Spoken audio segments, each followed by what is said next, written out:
Alors aujourd'hui, on va s'intéresser à un cas assez fascinant.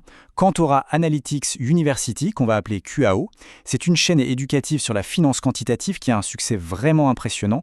Pourtant, elle fait quelque chose de complètement contre-intuitif, quelque chose que personne d'autre n'ose faire.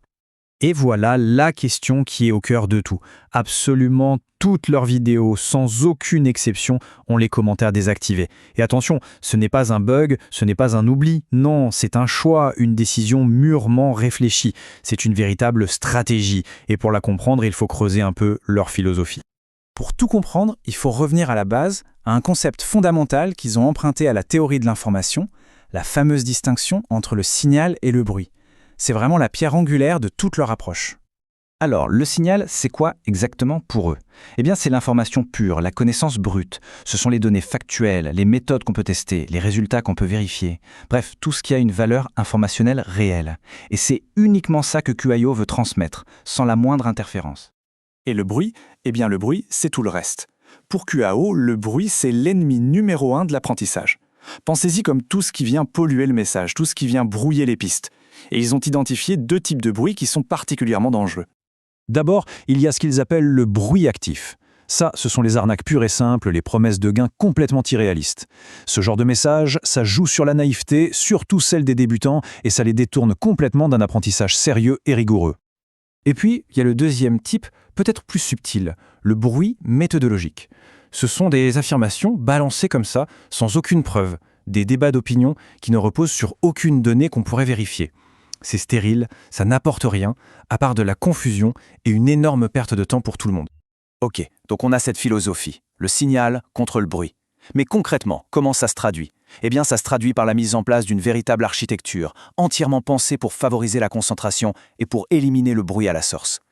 Du coup, désactiver les commentaires, ce n'est pas anodin, c'est un geste qui a 3 buts très précis. D'abord, ça réduit la charge mentale. Plus besoin de passer des heures à trier le bon grain de livret dans les commentaires. Deuxièmement, ça protège l'audience. QAO se positionne comme un bouclier contre les arnaques et la désinformation. Et enfin, et c'est peut-être le plus important, ça pousse à un apprentissage actif. Au lieu de débattre passivement dans les commentaires, on est encouragé à prendre les concepts et à les tester soi-même, à faire ses propres recherches. Ce tableau, il les résume tout en fait. Il met en lumière le choc de 2 modèles. D'un côté, une chaîne YouTube classique dont le but est de faire de l'audience pour vendre de la pub. De l'autre, QAO qui n'est même pas monétisé et dont le seul objectif est de transmettre un savoir de qualité. Les motivations sont radicalement différentes.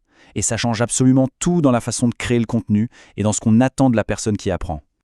Bon, on a compris la méthode, mais alors, à qui s'adresse un système aussi strict? Parce que clairement, ce n'est pas fait pour plaire à tout le monde. Ça vise un profil d'apprenant très très spécifique.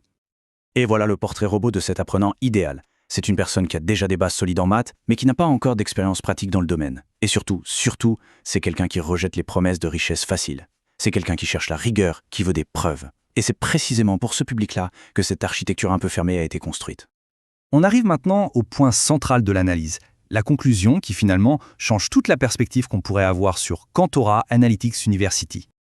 Donc pour être clair, ce n'est pas de la censure, ce n'est pas une tentative de brider la liberté d'expression. C'est bien plus subtil que ça. C'est un choix de design, une véritable architecture pensée pour une seule chose, optimiser la transmission du savoir et s'assurer que le signal pédagogique reste le plus pur possible.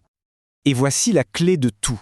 Il ne faut pas analyser QAO comme une simple chaîne YouTube. C'est une erreur de perspective. Il faut la voir pour ce qu'elle est vraiment. Une salle de classe. Une salle de classe asynchrone qui fonctionne avec la discipline et la rigueur d'une véritable institution financière. L'instructeur donne son cours et c'est ensuite à l'étudiant de faire le travail de son côté. Et on va se quitter là-dessus avec une question qui mérite réflexion. Dans notre monde actuel, saturé d'informations, de distractions, de bruit, quel est le vrai prix à payer pour avoir accès à un signal clair et fiable? QAO a apporté sa réponse. C'est une piste intéressante à méditer.